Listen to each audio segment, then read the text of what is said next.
What's up, guys? Welcome back to Digital Dive In, the proper gaming talk show where we dive into the latest news in gaming every single week.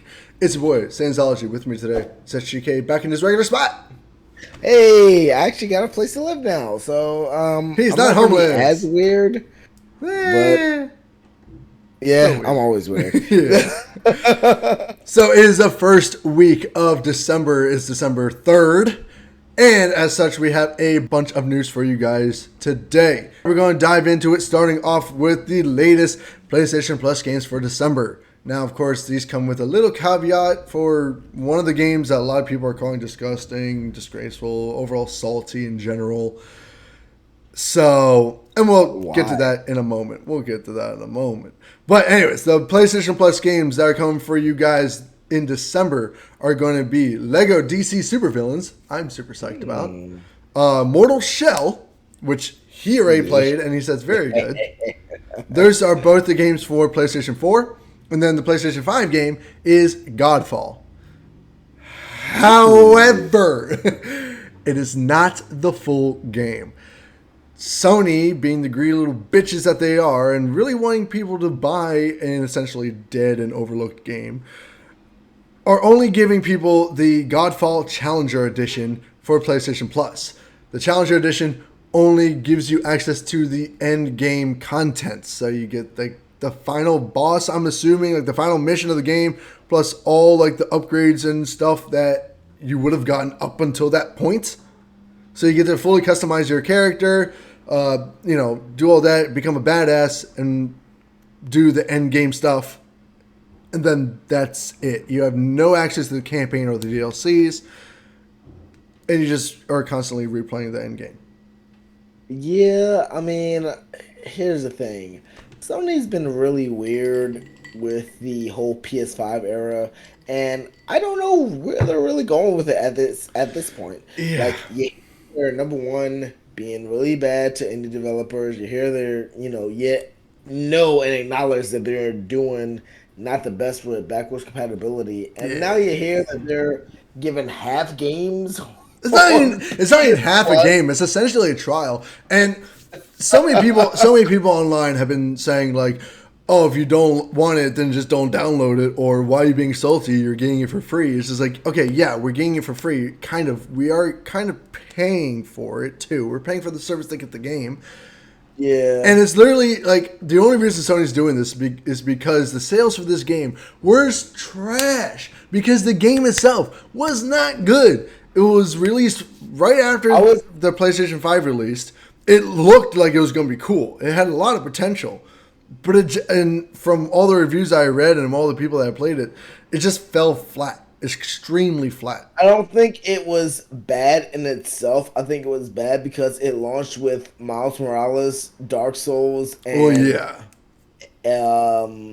God of War PS5, and just there was such a slew of games that came out on launch.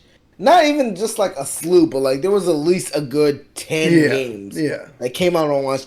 You got to include Ratchet and Clank. You had so many games that came out that were literally prophesized. Exactly. To be on PS5. And then you have this new game called Godfall, and everybody's like, "Oh man, this looks cool," but like Destiny has already taken the looter shooter genre. Yeah, pretty much. Just like, I don't want that. Not to mention, like the game used a lot of mechanics and items from like other games. Like you had like the God of War pop out shield, and you had like the combat that felt just very generic overall. There wasn't a whole lot of depth to the game. The story was just kind of there, not really, but kind of. It was more of a game than Anthem was a game, but not by much. And it was just extremely overlooked. No one was really interested in it. Reviews for the game were very low. And now Sony, like, I guess they just want everyone to see, oh, look how awesome you could be. Buy the game so you can work up to this point. It's like, no, why would I, like, just give us the game? Like, come on, it's so cheap. It's just so cheap. And I know people out there are, like, calling out saying, oh, if you don't want the game, whatever. But no, we're still paying for it. It would be like if Xbox Game Pass released a trial of a next-gen game. Like, Like, no, come on. Even if it's like, just no. It's just so stupid. The other two games that we're getting for PlayStation Plus are great. Like Mortal Shell is apparently pretty good. It's kind of overlooked as one of the more so amazing. It was one of the more forgettable Soulsborne games. Not in the same developer, but it was more of like an indie title, kind of. Was it an indie title? Or was it triple A? No. It was I believe it was a double A game. Okay. And the reason why it got so overlooked is because it didn't waste your time, and I guess Dark Souls players didn't like that. It's a literally I played it from beginning to completion. It's about a 15-hour game, and the reason why I like it and I love it and I will rep it to the death of me is because it is a Souls-like, but it also doesn't waste your time. Yeah. We are adults. We are approaching 30. Not to put our ages out there, but we are approaching 30. Yeah. So unfortunately, we can't sit here and spend Skyrim hours on video games anymore. Yeah, I miss those days. Yeah. So I appreciate the fact that it gave me what I needed. It gave me what I needed and more, all within a 10 to 15-hour span, and it was only $30. Hey guys. The game is only $30 with a PS5 free upgrade. Yeah. Where do you get that I do hope that the PS4 version of the PlayStation Plus game does get you that PS5 upgrade. I'm not sure if it does or not, but would be something to look into. Yeah. Would be something to look into. Typically, though, the free versions of the games, when you get them for free, usually don't. Get the free. Yeah. So, best look into that. But then you got DC's supervillains, which, I mean, all Lego games are fire. But yeah. So those are your PlayStation Plus games for December. Also, side note, the only reason we don't really touch on the games with gold is because Game Pass kind of steals the spotlight away from games with gold. Like, games with gold is kind of like an afterthought because Game Pass is so big and honestly is the best thing in gaming right now. So, I mean, what the next roundup of games or Game Pass is going to be Halo Infinite, right? Yeah, that's going to be in the next drop. Yeah, but honestly, I feel like they're doing really well. I mean, honestly, Xbox and Microsoft they're killing it. They're killing it. Yeah, they're doing a really good job. So, guys, let us know what you think about the PlayStation Plus December games in the comment section below. Next up, we got some more news about the Witcher 3 and Cyberpunk next-gen upgrades. If you didn't know already, both Cyberpunk 2077 and Witcher 3 are both getting next-gen updates to their games. The Cyberpunk one was pushed back forever ago. Both of them were kind of pushed back, but CD Projekt Red just narrowed down the release window for these two releases. So you're going to expect the Cyberpunk next-gen update, which has been on everyone's wait list. You can expect that Q1 2022, probably around April-ish. Or even earlier. And then The Witcher 3. After I have my Steam Deck. Yeah, right. The Witcher 3, you're going to expect that one on in Q2 2022. So, see, here's the thing. There's going to be a couple months between them. Yeah, I definitely love Witcher 3, and I think it's going to be the more successful one out of the both of them. But also, oh man, they're remastering The Witcher 3. This has been a long time. I mean, they're not remastering it. They're just giving it a facelift, essentially. It's just a PlayStation 5 update. I mean, so they're just touching up the graphics, touching up the FPS, and the overall feel of the game, making it more modern. I mean, it already feels amazing. I replayed it not that long ago, and it still feels great, even on the PlayStation 5. I mean, hopefully they can incorporate the adaptive triggers in a great way. That would be really cool, but I doubt it. From the rest of the other games. The thing is, the only games that utilize the controller are PlayStation exclusives because they have to, work the controller into their game specifically. Yeah. So you're not going to really see that on, third-party titles. Probably not. Yeah. You're not. But the Cyberpunk one, I know everyone's looking forward to. But in terms of The Witcher, along with their next-gen update, it's also, we talked about this before, but they just want to remind everyone, it's also getting a free DLC that is based on the Netflix series. of which we just saw the teaser for, and it's coming out, I think, either this month or next. So I am psyched. But guys, let us know what you think about these the CD Projekt Red release windows for Witcher 3 and Cyberpunk. In that case, Cyberpunk has also been seeing a huge wave of positive reviews lately because the game is kind of basically fixed now. It's basically what it was supposed to be, not what it was marketed originally, but that's another conversation for another time. So if you guys have jumped into Cyberpunk recently, let us know what you think in the comment section below. If you're waiting for the next gen release, also let us know what you're thinking. All right, moving on to some kind of sad news. Any fans of the original Titanfall, the Xbox exclusive Titanfall? That game is officially getting delisted. Respawn's pulling it from sale on all platforms. I think it was only on Steam and Xbox. Yeah. But this follows a bunch of DDoS hacking attacks over the last couple of years. It's had a very rough history. And it's just sad to see, Respawn get taken advantage of like this and be forced to just delist their original game. Now, Titanfall 2 is still going to be available, and personally, I think it's the better game. But, it wouldn't be here without the original Titanfall. Also, the original Titanfall was kind of overlooked, too. I mean, it was, but it was only overlooked because I don't think it had a campaign. And not I don't think, but it didn't have a campaign. Yeah. And I think there was just kind of a lot of skepticism about what it is and trying to develop the universe itself. Yeah. Titanfall could have become the new huge FPS game on the market. No, absolutely. It could have become the new FPS franchise to compete with Call of Duty. 100%. It was using all these grapple mechanics and shit before Call of Duty, before Apex, and that's the same shit, before Halo. Come on. Ugh. It could have been great. Titanfall 2 is still one of my favorite FPS games of all time. Absolutely. It's so good, and if anyone out there has not played it yet, please do.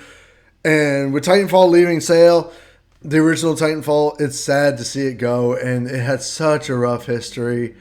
Yeah, it had a rough history, but it ended up turning out to be something really good. Yeah.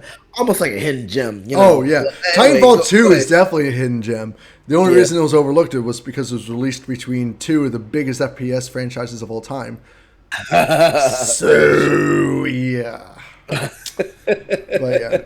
Either way, sad to see it go, but hopefully now Respawn can, reevaluate themselves and take the resources they were using to fend off these DDoS attacks on the original Titanfall and maybe put it towards a Titanfall 3.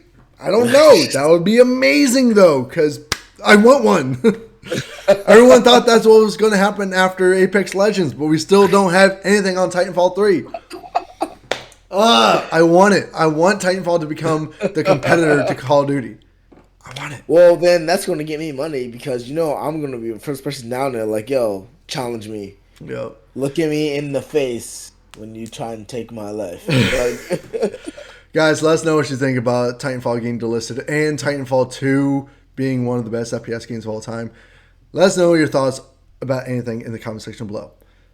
And speaking about, the best FPS games of all time, Battlefield 2042 is not one of them. So, we all know that Battlefield 2042 has had an extremely rough start, and it's almost getting as much hate, if not more, than Cyberpunk 2077 did on launch. Ooh. People are just hating on it. People are talking about the missing features and everything, and I get it. I played the game. I have the game. It's fun. Not what it could be. It's good, but not what it could be. Definitely not. There's so much missing from the game. So much missed potential in this game. Portals is fun. I haven't played the other one. I forget what the other game was. I forget what it's called. I mostly play not Conquest, Breakthrough. That one's really fun. But either way, it came out recently from an insider named Tom Henderson. I guess he either worked for or knew someone at EA and DICE. But anyways, he came up and it was talking about one of the big features that was cut due to being too ambitious, and that was the skyscraper destruction. Essentially, you could have destroyed entire skyscrapers and had them fall down on your heads and shit.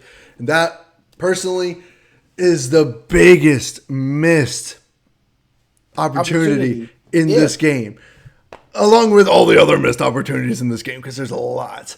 But the lack of like overall destruction that they had promised is so sad. It sucks. It really does. And the weather events that they added don't do shit. They're just there to be annoying. They don't add anything to the game. They don't add any new dynamic or anything. A destroyed skyscraper would change the actual map. That would have been... No one has ever done that in a game. Like, the whole map changing mid-game. That would have been insane.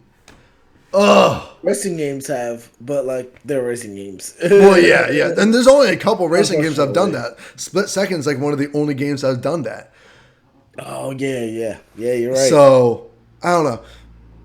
On top of that, there have been reports about a lot of, like, changing of directors and heads going to be going forward working on the Battlefield games.